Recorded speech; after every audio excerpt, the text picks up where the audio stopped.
Hi everyone, this is Anam. Welcome to PhD jobs and admission. साथ ही इस video में हम एएमयू के पीएचडी एंट्रेंस एग्जामिनेशन के लिए रिवीजन सेशन लेकर आए हैं ऑन रिसर्च मेथोडोलॉजी। तो जैसे कि आप सभी को पता है, एएमयू के PhD entrance examination on going है, तो आपको किस तरीके से क्वेश्चंस को सॉल्व करना है। कुछ previous year questions, compulsory questions जो होते हैं, वो सारे क्वेश्चंस आज के इस वीडियो में कवर करने की कोशिश करी है मैंने। और साथ ही साथ मैं आपको बता दूं कि आपके जो एएमयू के पीएचडी एंट्रेंस एग्जामिनेशन है, तो उसमें आपको ज्यादातर प्रीवियस ईयर क्वेश्चंस इस बार ही पूछे जा रहे हैं। तो याद रखिएगा, हमारे कोर्स में हम आपको प्रीवियस ईयर क्वेश्चंस साइमल्टेनियसली हम आपको क्वेश्चंस बैंक प्रोवाइड करते हैं। काफी सारे प्रीवियस जो आपके क्वेश्चंस हो चुके सारे सेंट्रल गवर्नमेंट यूनिवर्सिटीज में, उनके previous year questions, compulsory topics के किन किन टॉपिक्स आपको कंपलसरी क्वेश्चंस पूछा जा रहा है, कितने क्वेश्चंस हर एक टॉपिक से पूछे जाने के चांसेस हैं, और आपको कितने क्वेश्चंस आप कंपलसरी क्वेश्चन से आधे से ज्यादा मार्क्स आपका पेपर 1 में आप आपके क्वालिफाइंग मार्क्स के लिए आप स्कोर कर सकते हो इजीली। तो उसके लिए अगर अभी भी आपको ऐसा लगता है मैं प्रिपेयर नहीं हूँ एग्जामिनेशन के लिए, और आपने अभी भी ऐसा लगता है आपको प्रिपरेशन आपकी नहीं हुई है, तो मैं आपको बता दूं, 1 डे हम आपके लिए रिवीजन पैकेज लेकर आए हैं, जिसमें कि आप इजीली काफी सारे क्वेश्चंस हमारे ही कंटेंट से डायरेक्टली एक्सपेक्ट कर सकते हैं। ये हम आपको गारंटी के साथ कहते हैं। तो जिसके लिए आपको स्क्रीन पर दिए गए इस नंबर पर व्हाट्सएप के थ्रू कांटेक्ट करना है, या फिर आप हमारे इस ऐप के थ्रू भी स्टडी मटेरियल को एक्सेस कर सकते हैं, जिसके लिए लिंक नीचे आपको डिस्क्रिप्शन में मिल जाएगा। तो जैसे कि आप यहाँ पर देख सकते हो कि हम आपको रिसर्च मेथोडोलॉजी, जो कि आपके पेपर का पार्ट 1 होता है, रिसर्च मेथोडोलॉजी का स्टडी मटेरियल प्रोवाइड करते हैं। वीडियो लेक्चर्स जिसमें theory, MCQs plus previous year questions हम आपको प्रोवाइड करते हैं। देन मॉक टेस्ट हम आपको प्रोवाइड करेंगे। हर एक मॉक टेस्ट में 40 से 50 एमसीक्यूज हमने कवर कर रखा है, तो उस तरीके से आपके 400 to 500 एमसीक्यूज यहाँ पर कवर हो जाते हैं। देन नोट्स, काफी सिंपल फॉर्म में नोट्स हमने आपके लिए डिजाइन कर रखा है, जिससे कि आप काफी सारे चीजें, काफी सारे कॉन्सेप्ट आपके बिल्ड हो जाए। सिर्फ एक बार अगर आप रीड करते हो तो आपको नोट समझ में आ जाता है। देन 1500 प्लस एमसीक्यूज रिवीजन पीडीएफ, जिसमें हमने सारे सेंट्रल गवर्नमेंट, स्टेट यूनिवर्सिटीज के प्रीवियस ईयर क्वेश्चंस कवर कर रखे हैं। वहां से आपको ज्यादातर क्वेश्चंस पूछे जाते हैं, प्लस और प्रीवियस ईयर क्वेश्चंस काफी सारी यूनिवर्सिटीज के भी कवर कर रखा है, जिससे कि आपको आइडिया लग जाता है कि किस टाइप के क्वेश्चंस एग्जामिनर आपसे पूछ सकते हैं। तो ये सारा कंटेंट बाइलिंगुअल लैंग्वेज यानी हिंदी इंग्लिश लैंग्वेजेस में आपको देखने मिलेगा, विद 100% पासिंग गारंटी, जिसके लिए आपको स्क्रीन पर दिए गए इस नंबर पर व्हाट्सएप के थ्रू हमें कॉन्टैक्ट करना है, या फिर हमारे इस ऐप के थ्रू भी स्टडी मटेरियल को एक्सेस कर सकते हो। लिंक आपको डिस्क्रिप्शन में मिल जाएगा। देन उसी के साथ साथ पेपर 2 का भी हम आपको स्टडी मटेरियल प्रोवाइड करते हैं, जिसमें आपका फुल सिलेबस हम कवर करवाएंगे, जिसमें आपको नोट्स हम आपको प्रोवाइड करते हैं, most expected MCQs plus previous year questions. तो ये पेपर 2 में भी हम आपको ये सारे सब्जेक्ट्स के लिए पेपर 2 का हम स्टडी मटेरियल प्रोवाइड करते हैं। आपका फुल सिलेबस हम आपका कवर करवाएंगे फॉर पेपर 2।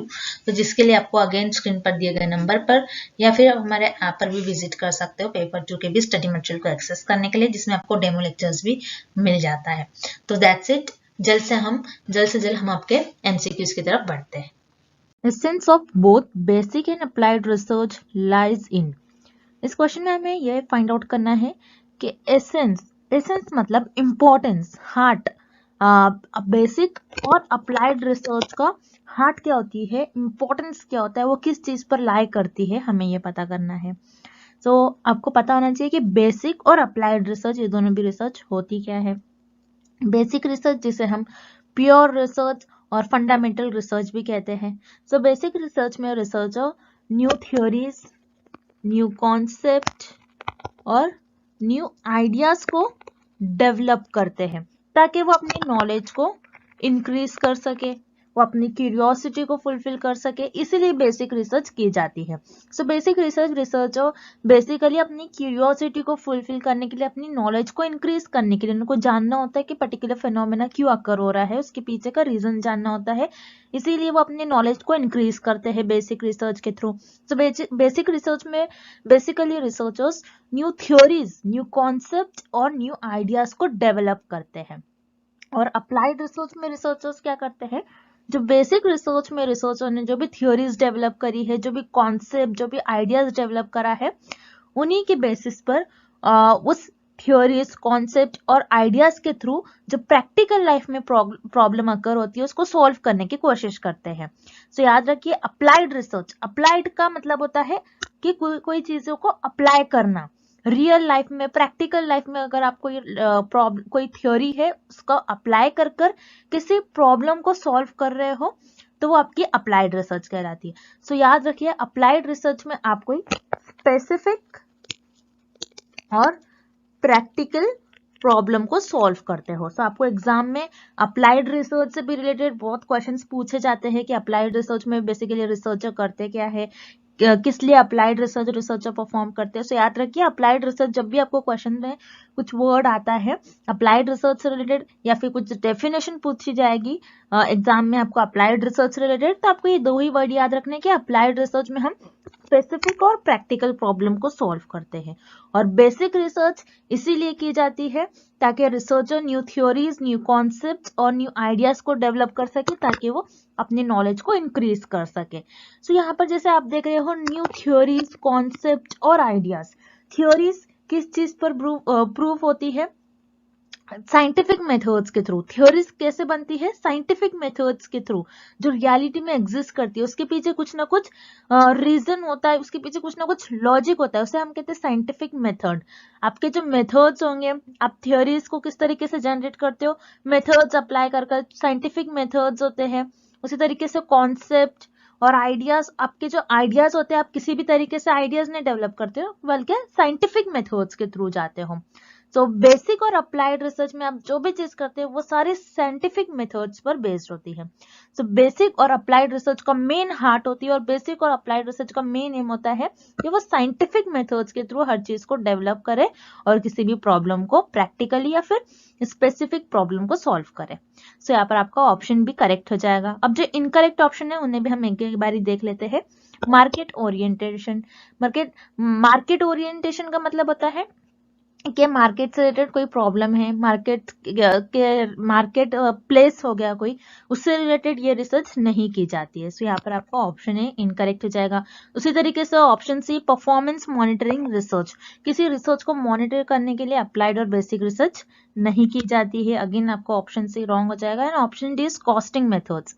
कॉस्टिंग मेथड्स मतलब कॉस्ट से रिलेटेड कुछ मेथड्स। सो यहाँ पर बेसिक और अप्लाइड रिसर्च में हम कॉस्ट रिलेटेड कोई मेथड्स ने अप्लाई करते हैं। सो यहाँ पर आपका ऑप्शन डी भी इनकरेक्ट हो जाएगा। सो इस क्वेश्चन का आपका राइट आंसर हो जाएगा option B, scientific method. Next, before searching you should define the time frame of your research why.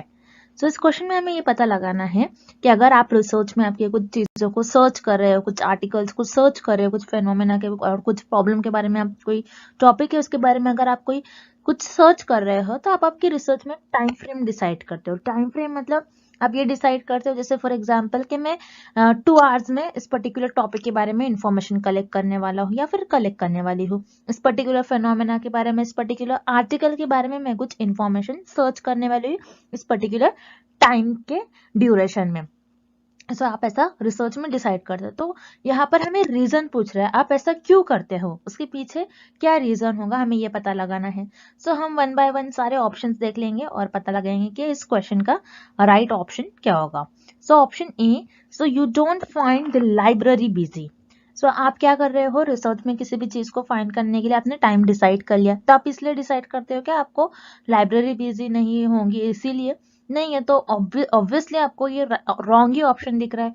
Library busy ना हो इसीलिए आप टाइम फ्रेम थोड़ी ना डिसाइड करोगे। सो यहाँ पर ऑब्वियसली आपका ऑप्शन है इनकरेक्ट हो जाएगा। उसी तरीके से option B, so you find the most articles. So क्या ऐसा होता है कि अगर आप टाइम फ्रेम डिसाइड कर लो तो आपको ज्यादा से ज्यादा आर्टिकल्स मिल जाएंगे, ज्यादा से ज्यादा आप आर्टिकल्स को फाइंड कर सकते हो? नहीं, ऐसा भी नहीं हो सकता, हम नहीं कह सकते। कभी कभार आपको ज्यादा आर्टिकल्स मिल सकते, कभी कभार आपको नहीं मिल भी सकते। सो यहाँ पर जो आपका ऑप्शन बी है ये भी इनकरेक्ट हो जाएगा। देन हम पहले ऑप्शन जी देखेंगे। सो यू डू नॉट इनकर अननेसेसरी कॉस्ट।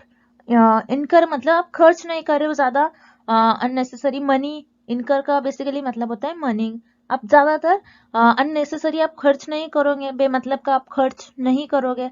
तो ऐसा भी नहीं होता। अगर आपने टाइम फ्रेम डिसाइड कर लिया तो यहाँ पर कॉस्ट से रिलेटेड हमें कुछ ऑप्शन दिया है ऑप्शन डी में, मतलब आप अननेसेसरी खर्च नहीं करोगे, अननेसेसरी किसी भी चीज पर स्पेंड नहीं करोगे।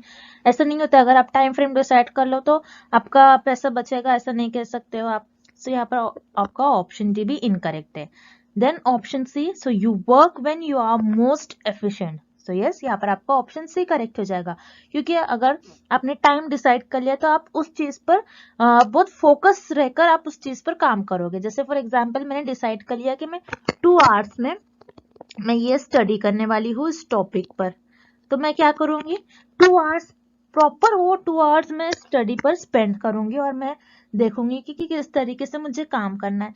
तो यहाँ पर अगर मैं किस चीज के लिए कुछ फाइंड करने के लिए रिसर्च में किस चीज का अगर टाइम फिक्स कर रही हूँ तो मैं उस चीज को और एफिशिएंटली और फोकस रहकर कर पाऊंगी उस काम को, अगर मैंने टाइम डिसाइड कर लिया तो इसलिए इस क्वेश्चन का आपका राइट ऑप्शन हो जाएगा option C. So you work when you are most efficient. Next, Why is it important for researcher to review the literature? इस क्वेश्चन में हमें ये फाइंड आउट करना है कि रिसर्चर अगर रिव्यू ऑफ लिटरेचर कर रहे हैं अपने रिसर्च में तो वो इम्पोर्टेंट क्यों है, उसका रीजन हमें बताना है इस क्वेश्चन में। तो कोई भी रिसर्च अपने रिसर्च को स्टार्ट करने से पहले रिव्यू ऑफ लिटरेचर देखते हैं। सो रिव्यू ऑफ लिटरेचर क्या होता है, याद रखिएगा, रिव्यू ऑफ लिटरेचर में जो भी पुराने टॉपिक्स पर रिसर्चर ने रिसर्च किए होते हैं, जिस टॉपिक पर रिसर्च की होगी रिसर्चर ने, वो सारी इंफॉर्मेशन एक जगह प्रॉपर वे में सिस्टमैटिक वे में प्रेजेंट होती है, उसे हम कहते हैं review of literature. So researcher और जब भी कोई भी रिसर्च करता है पर्सन, सो अपने टॉपिक को अपनी प्रॉब्लम को चूज करने के लिए वो पहले रिव्यू ऑफ लिटरेचर देखते हैं कि उनको किस टॉपिक में रिसर्च करनी है और किस किस टॉपिक पर पहले रिसर्चर ने रिसर्च की होती है, ये सारा रिव्यू ऑफ लिटरेचर में मेंशन होता है प्रॉपरली। तो यहाँ पर हमें बेसिकली रिव्यू ऑफ लिटरेचर का रीजन पूछ रहे कि रिसर्चर्स जो है अपने रिसर्च में रिव्यू ऑफ लिटरेचर क्यों करते हैं, उसका इंपॉर्टेंस क्या होता है। सो अगेन हम सारे ऑप्शंस देख लेंगे और पता करेंगे कि इस क्वेश्चन का आपका राइट आंसर क्या होगा। So option A, because it is traditional. So review of literature करना रिसर्च में ट्रेडिशनल है, मतलब एक परंपरा है। नहीं, हम ऐसा नहीं कह सकते ये कोई ट्रेडिशनल नहीं है। सो यहाँ पर ऑब्वियसली आपका ऑप्शन है इनकरेक्ट हो जाएगा। सो याद रखिए, आपको क्वेश्चन में कुछ कुछ ऐसे ऑप्शंस होते हैं जो ऑब्वियसली रॉन्ग होते हैं, आपको रीड करने पर ही पता चल जाता है कि कौन सा ऑप्शन इनकरेक्ट होने वाला है, और कुछ कुछ नेगेटिव ऑप्शंस भी होते हैं। तो उसी तरीके से यहाँ पर आपका ऑप्शन है इनकरेक्ट हो जाएगा। देन हम पहले ऑप्शन से देखेंगे, because it identifies like minded researchers. No, आप रिव्यू ऑफ लिटरेचर करते हो तो आपको पता चलेगा कि अगर आप जो सोच रहे हो तो दूसरा रिसर्चर भी वही सोचेगा।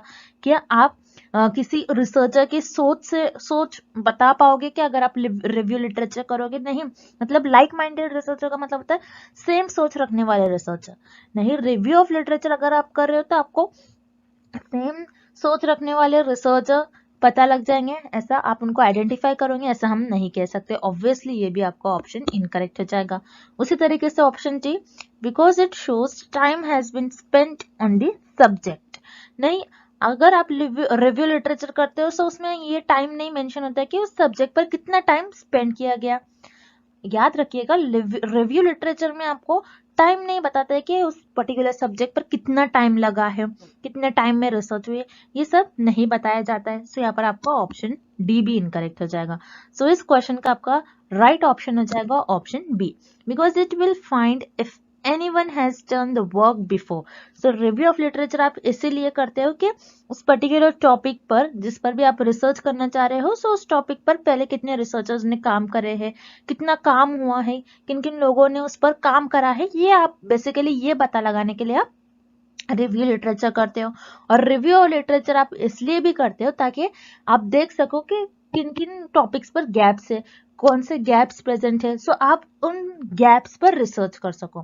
सो आप रिव्यू लिटरेचर बेसिकली इसीलिए करते हो तो आपको पता लगे कि पहले किस किस रिसर्चर ने उस पर काम किया है, ताकि आप अगेन उस टॉपिक पर रिसर्च ना करो, कुछ न्यू टॉपिक पर आप रिसर्च कर पाओ। तो इस क्वेश्चन का आपका राइट ऑप्शन हो जाएगा option B, because it will find if anyone has done the work before. Next, the literature review will examine। So इस क्वेश्चन में हमें ये फाइंड आउट करना है कि लिटरेचर रिव्यू क्या एग्जामिन करता है। तो जैसा प्रीवियस क्वेश्चन में हमने देखा था कि लिटरेचर रिव्यू का इंपॉर्टेंस क्या होता है, उसका रीजन क्या होता है, क्यों हम रिसर्च में लिटरेचर रिव्यू करते हैं। और इस क्वेश्चन में हमें लिटरेचर रिव्यू का बेसिकली यूज पूछ रहा है, एप्लीकेशन पूछ रहा है कि लिटरेचर रिव्यू को हम किस तरीके से एग्जामिन करते हैं, उसको किस तरीके से एग्जामिन करना चाहिए, ये पूछ रहा है हमें। सो लिटरेचर रिव्यू अगेन मैं आपको बता दूं कि लिटरेचर रिव्यू क्या होता है। लिटरेचर रिव्यू में जो भी पुराने रिसर्चर्स ने रिसर्च की होती है उस पर्टिकुलर टॉपिक पे सारी इंफॉर्मेशन शॉर्ट में प्रेजेंट होती है, सिस्टमैटिकली सारी इंफॉर्मेशन प्रेजेंट होती है, ताकि दूसरे रिसर्चर उस इंफॉर्मेशन को रीड कर सके और देखे कि नॉलेज में क्या गैप है, उस पर्टिकुलर टॉपिक में क्या गैप है, और उस गैप को फिल करने की कोशिश करते हैं बेसिकली लिटरेचर रिव्यू से। और लिटरेचर रिव्यू से भी रिसर्चर अपना जो प्रॉब्लम है जिन पर उनको रिसर्च करना है और प्रॉब्लम वहां से चुन लेते हैं, डिसाइड कर लेते हैं। सो आपको याद रखना है।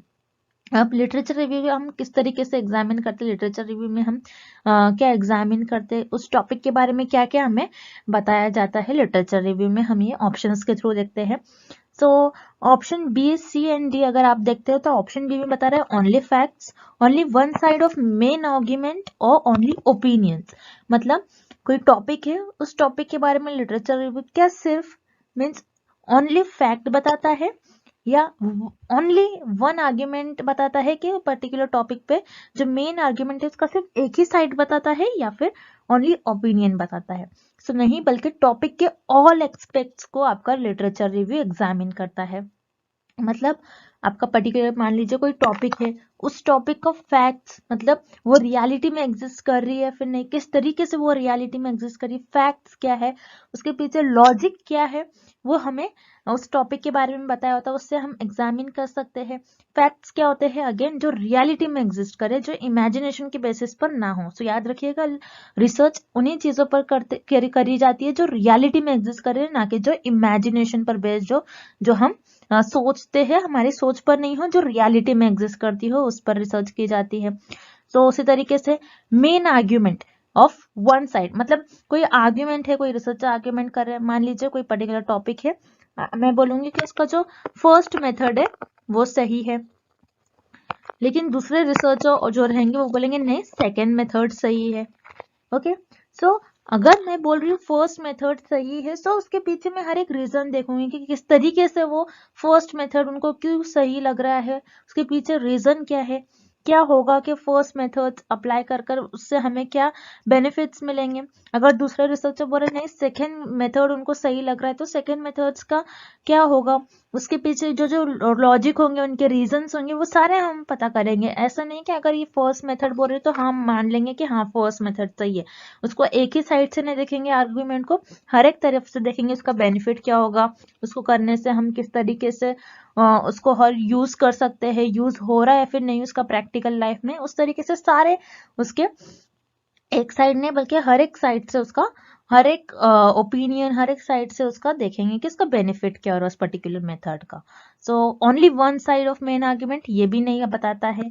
सो यहाँ पर आपका ऑप्शन बी और सी दोनों भी इनकरेक्ट हो जाएगा। देन उसी तरीके से ऑप्शन डी ओनली ओपिनियंस, कि ओनली रिसर्चर्स के ओपिनियंस बताते हैं, नहीं ओनली ओपिनियंस का मतलब होता है कि वो क्या सोच रहे हैं, उनकी ओपिनियन उनकी राय क्या है, ऐसा नहीं होता है, बल्कि उस टॉपिक के बारे में हर एक एक्सपर्ट से हर एक चीजों को बताता है कि उसका रियलिटी में हम किस तरीके से यूज कर सकते हैं, उसका बेनिफिट क्या होगा। अगर कोई आर्ग्यूमेंट है तो उसका ओनली एक ही साइड से हम उसको नहीं देखेंगे, उसको हर एक तरफ से हम देखेंगे और सिर्फ ओपिनियंस भी नहीं देखेंगे बल्कि सारी चीजें देखेंगे। सो यहाँ पर आपका ऑप्शन डी भी इनकरेक्ट हो जाएगा और इस क्वेश्चन का आपका राइट आंसर हो जाएगा option A, all experts of a topic. So इस क्वेश्चन का आपका ऑप्शन है राइट हो जाएगा। Next, what do you think might happen if you started a research project but had not written any clear research objectives? तो इस question में हमें बेसिकली ये पूछा जा रहा है कि आपने अगर आपका रिसर्च स्टार्ट कर दी है, रिसर्च प्रोजेक्ट आप जिस भी टॉपिक पर रिसर्च करें आपका प्रोजेक्ट स्टार्ट कर दिया है, लेकिन आपने आपका प्रॉपर रिसर्च के ऑब्जेक्टिव्स नहीं मेंशन करे, मतलब उस रिसर्च से आपको क्या रिजल्ट जो मिलेंगे, उससे क्या सोसाइटी के लिए क्या बेनिफिट्स होगा, या फिर आप जो भी पर्टिकुलर जिस भी फील्ड में आप रिसर्च कर रहे हो उसका प्रैक्टिकल लाइफ में उसका क्या हमें यूज हो रहा है, उसका क्या बेनिफिट होगा, हमें ये पता लगाना होता है। और ये हमें मेंशन करते होता है कि रिसर्च का ऑब्जेक्टिव क्या होगा, हम किस लिए रिसर्च परफॉर्म करें। सो अगर आपने आपके रिसर्च में ऑब्जेक्टिव नहीं बताए, रिसर्च के ऑब्जेक्टिव आपने क्लियरली मेंशन नहीं करा, आपने लिखा नहीं, तो उससे क्या क्या प्रॉब्लम हो सकती है बेसिकली हमें ये बताना है इस क्वेश्चन में। तो चलिए हम एक एक कर ऑप्शंस देख लेते हैं। Option A, confusion about the limits of study, so yes, आपको बहुत कंफ्यूजन होंगी क्योंकि आपको पता ही नहीं है कि आपको बेसिकली किस पॉइंट ऑफ व्यू से आपको रिसर्च करना है। जैसे फॉर एग्जांपल मैंने कोई ड्रग बना रही हूँ मैं अपने रिसर्च में, सो मुझे चाहिए कि मैं ये ड्रग जो है, इस ड्रग से जो पर्टिकुलर डिसीज से लोग सफ़र कर रहे हैं, सो वो उनकी जो डिसीज से वो सफ़र कर रहे हैं उनकी प्रॉब्लम दूर हो जाए, वो क्योर हो जाए उस डिसीज से। सो मेरा एम क्या है कि लोगों को फायदा पहुंचाना, कि वो जो भी डिसीज से सफ़र कर रहे हैं उनको कुछ हेल्प मिल जाए इस ड्रग के थ्रू। तो यहाँ पर मैं सोसाइटी के लिए कुछ कर रही हूँ, मतलब मैं ड्रग के थ्रू उनकी डिसीज को क्योर कर रही हूँ। तो मेरा ये ऑब्जेक्टिव है कि मुझे जो लोग उस पर्टिकुलर डिसीज से सफर कर रहे हैं उनको उन डिसीज से क्योर करवाना, ये बेसिकली मेरा एम है, मेरा ऑब्जेक्टिव है। अगर मैं ये नहीं सोचूंगी तो मैं क्या करूंगी, हर एक बहुत सारे मैं स्टडी करने लगूंगी, हर एक टॉपिक पर मैं स्टडी करने लगूंगी। सो उसकी वजह से क्या हो जाएगा, कंफ्यूजन क्रिएट हो जाएगी। सो यहाँ पर ऑब्वियसली आपका ऑप्शन ए करेक्ट हो जाएगा। अगर आप आपके ऑब्जेक्टिव मेंशन नहीं करते हो रिसर्च में तो आपको जो स्टडी है, बहुत सारे आप स्टडी करोगे तो कोई लिमिट्स नहीं हो जाएंगे और आपको कंफ्यूजन हो जाएंगे। उसी तरीके से option B, collection of data is unlimited. Yes, आपको ऑब्जेक्टिव्स नहीं पता है तो आप क्या करोगे, सारे डेटा कलेक्ट करने लगोगे, हर एक आपको जो भी फेनोमेना आकर हो रहा है सारे इस पर आप डेटा कलेक्ट करने लगेंगे। फिर उसके बेसिस पर क्या हो जाएगा, आपके पास बहुत सारा डेटा कलेक्ट हो जाएगा, जिसकी वजह से अगेन आपको कंफ्यूजन हो सकती है कि आप इतना सारा डेटा है, फिर उसको किस तरीके से आप ये करोगे, किस तरीके से उसको ऑब्जर्व करोगे, एनालाइज करोगे। सो यहाँ पर जो है आपका ऑप्शन बी भी करेक्ट हो जाएगा। अगर आप आपके रिसर्च का ऑब्जेक्टिव प्रॉपर तरीके से लिखते नहीं हो तो आप जो है आपके पास जो भी डेटा है वो अनलिमिटेड कलेक्शन हो जाएगा डेटा का। Then option C, identifying barriers and concern. अगर आप आपके रिसर्च में ऑब्जेक्टिव मेंशन नहीं करते तो आपके जो रिसर्चेस में कुछ रुकावट आ सकती है, कुछ कॉन्सर्न्स हो सकते हैं, ऐसा हम नहीं कह सकते क्योंकि आप तो कर सकते हो ना रिसर्च। अगर आपने ऑब्जेक्टिव नहीं बताया तो आप कर सकते हो, आपके पास अनलिमिटेड आपके पास बहुत सारे लिमिट्स, कंफ्यूजन हो सकते हैं आपने जो भी स्टडी कर रहे हो उसमें, और अनलिमिटेड आपके पास डेटा कलेक्ट हो जाएगा, लेकिन हमने ये कह सकते हैं कि आपकी रिसर्च में कुछ रुकावट आ सकती है। सो यहाँ पर आपका ऑप्शन सी इनकरेक्ट हो जाएगा। सो इस क्वेश्चन का आपका जो राइट आंसर हो जाएगा ऑप्शन ए और बी में राइट ऑप्शंस गिवन है। अगर आप आपके रिसर्च में ऑब्जेक्टिव नहीं मेंशन करते हो तो आपको कुछ स्टडी से रिलेटेड आपको कंफ्यूजन हो सकती है और आपके पास अनलिमिटेड डेटा कलेक्ट हो सकता है। सो इस क्वेश्चन का आपका राइट आंसर है ऑप्शन ए और बी। सो इस तरीके से आपका राइट आंसर हो जाएगा option E, both A and B is correct. Next, which of the following is the first step in starting the research process? इस क्वेश्चन में हमें ये फाइंड आउट करना है कि अगर आप कोई भी रिसर्च को स्टार्ट कर रहे हो तो आपके जो रिसर्च का प्रोसेस है, मतलब आपकी रिसर्च को एक पर्टिकुलर स्टेप्स में परफॉर्म करते हो, सो उसमें आपका जो फर्स्ट स्टेप होगा, आप आपकी रिसर्च स्टार्ट कर रहे हो तो फर्स्ट स्टेप में आप क्या परफॉर्म करोगे, कौन से ऑप्शन को आप परफॉर्म करोगे दिए गए ऑप्शंस में से। सो याद रखिए, अगर आप कोई भी रिसर्च परफॉर्म कर रहे हो, आपका जो भी एरिया ऑफ रिसर्च है, जिस भी रिसर्च टॉपिक पर आप रिसर्च कर रहे हो, तो कोई भी अगर रिसर्च होने दो, अब किसी भी रिसर्च का फर्स्ट स्टेप होता है आइडेंटिफिकेशन ऑफ प्रॉब्लम। आप पहले प्रॉब्लम को आइडेंटिफाई करोगे, आप पहले आपकी प्रॉब्लम को चूज करोगे, आपकी प्रॉब्लम को आइडेंटिफाई करोगे कि किस प्रॉब्लम पर आपको रिसर्च करनी है। सो अगर आपने पहले आप प्रॉब्लम चूज कर लोगे तो उसी की बेसिस पर आगे आप स्टेप परफॉर्म कर उस प्रॉब्लम को सॉल्व करने की कोशिश करोगे। आपको पहले प्रॉब्लम ही नहीं पता है तो आगे आप रिसर्च कैसे कर पाओगे। सो याद रखिए, फर्स्ट स्टेप होता है किसी भी रिसर्च को और रिसर्च को स्टार्ट करने के लिए कि हम उस प्रॉब्लम को आइडेंटिफाई करें जिस पर आपको रिसर्च करनी है। सो यहाँ पर आपका ऑप्शन भी करेक्ट हो जाएगा। उसी तरीके से जो रिमेनिंग ऑप्शन है उन्हें भी हम देख लेते हैं। Option A, survey of related literature, मतलब आप सर्वे कंडक्ट करवा रहे हैं। सर्वे का मतलब होता है कि आप डिफरेंट डिफरेंट मेथड से, जैसे क्वेश्चनर्स हो गए, इंटरव्यू हो गए, ऑब्जर्वेशंस हो गए, सो इन सारे मेथड्स के थ्रू आप रिसर्च में आपके डेटा कलेक्ट करवाओगे। सो याद रखिए कि अगर आपको रिसर्च का टॉपिक ही नहीं पता है, मतलब आप जो प्रॉब्लम पर आपको रिसर्च करना है प्रॉब्लम ही नहीं पता है, तो आप पहले डेटा कैसे कलेक्ट करोगे, आप सर्वे कैसे कंडक्ट करवाओगे। सो यहाँ पर ऑब्वियसली आपका ऑप्शन ए इनकरेक्ट हो जाएगा। उसी तरीके से option C, searching for solution to the problem. Again आपके पास अगर आपको प्रॉब्लम ही नहीं पता है, आपके पास प्रॉब्लम ही नहीं है कि आपको जिस टॉपिक पर आपको रिसर्च करना है आपको यही नहीं पता है, तो आप उसको सॉल्व कैसे करोगे, उसके लिए उस प्रॉब्लम का सोल्यूशन कैसे सर्च कर पाओगे आप, अगर आपको पता ही नहीं कि आपकी प्रॉब्लम क्या है। सो ऑब्वियसली यहाँ पर आपका ऑप्शन सी भी इनकरेक्ट हो जाएगा। सो आपका इस क्वेश्चन का जो राइट ऑप्शन होगा वो हो जाएगा आपका option B, identification of problem. Next, Who is responsible for plagiarism? इस क्वेश्चन में हमें ये फाइंड आउट करना है कि प्लेजरिज्म से अगर कोई परफॉर्म कर रहा है रिसर्च में तो उसके लिए रिस्पॉन्सिबल कौन होगा। सो प्लेजरिज्म का मतलब क्या होता है आपको पहले ये पता होना चाहिए इस क्वेश्चन को सॉल्व करने के लिए। प्लेजरिज्म का मतलब होता है अगर आप आपके रिसर्च में किसी और रिसर्चर का कंटेंट वर्क यूज कर रहे हो, मतलब आपकी रिसर्च है उस रिसर्च में आप किसी और रिसर्चर का कंटेंट, उनका वर्क, उनका आइडिया यूज कर रहे हो और उनको मेंशन नहीं कर रहे हो, उनको प्रॉपर आप साइट नहीं कर रहे हो, तो उसे हम कहते हैं प्लेजरिज्म। सो प्लेजरिज्म का अगर बेसिकली हम मीनिंग देखें तो कॉपिंग होता है, क्योंकि आप कॉपी कर रहे हो, किसी और का कंटेंट ले रहे हो, उनके आइडियाज, उनके वर्क को आप क्या कर रहे हो, कॉपी कर रहे हो। तो ये इसे हम कहेंगे प्लेजरिज्म। अब इस क्वेश्चन में हमें पूछ रहा है कि प्लेजरिज्म के लिए, अगर प्लेजरिज्म अगर आप आपके रिसर्च में परफॉर्म करें तो उसके लिए रिस्पॉन्सिबल कौन होगा। सो हम अगेन एक एक कर सारे ऑप्शंस देख लेंगे और पता करेंगे कि इस क्वेश्चन का आपका राइट आंसर क्या हो जाएगा।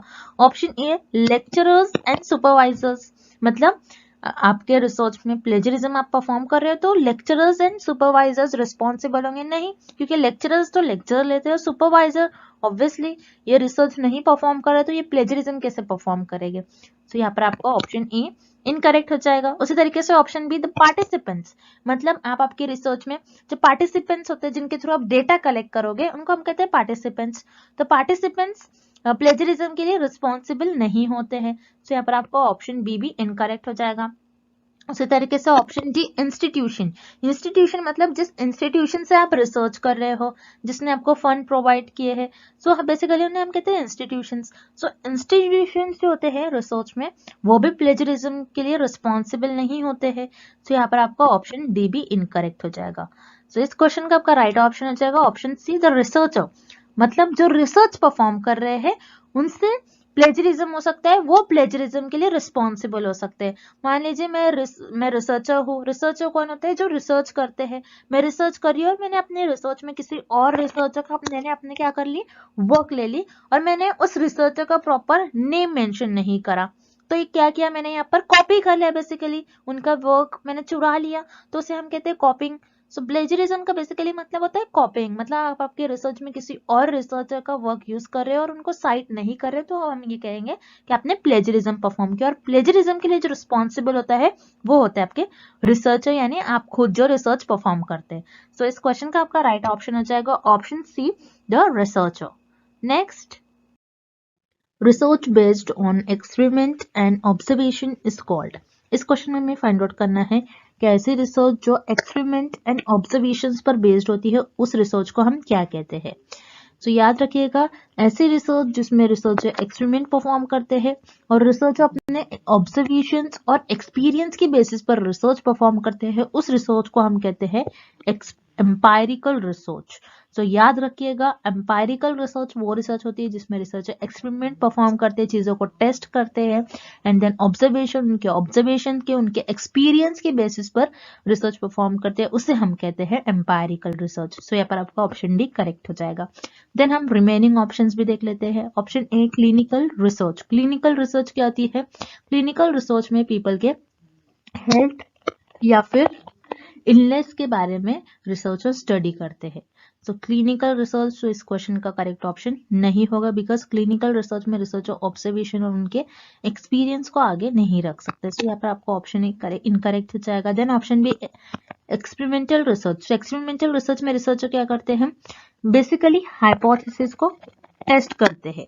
एक्सपेरिमेंटल रिसर्च में रिसर्चर हाइपोथेसिस को टेस्ट करते हैं और ये देखते हैं कि जो वेरिएबल्स है उनके बीच में कैसा कॉज एंड इफेक्ट रिलेशनशिप है। बेसिकली एक्सपेरिमेंटल रिसर्च में हम इंडिपेंडेंट वेरिएबल का इफेक्ट देखते हैं कि डिपेंडेंट वेरिएबल पर वो क्या कैसा इफेक्ट बता रहा है। सो अगेन यहाँ पर ऑप्शन बी भी आपका इनकरेक्ट हो जाएगा।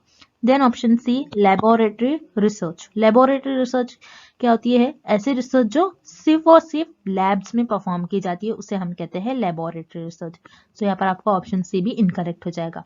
सो ऐसी रिसर्च जो रिसर्चर जिस रिसर्च में रिसर्चर एक्सपेरिमेंट परफॉर्म करते हैं और रिसर्चर के ऑब्जर्वेशंस और एक्सपीरियंस पर वो रिसर्च बेस्ड होती है, उस रिसर्च को हम कहते हैं एम्पायरिकल रिसर्च। सो यहाँ पर आपका ऑप्शन डी करेक्ट हो जाएगा।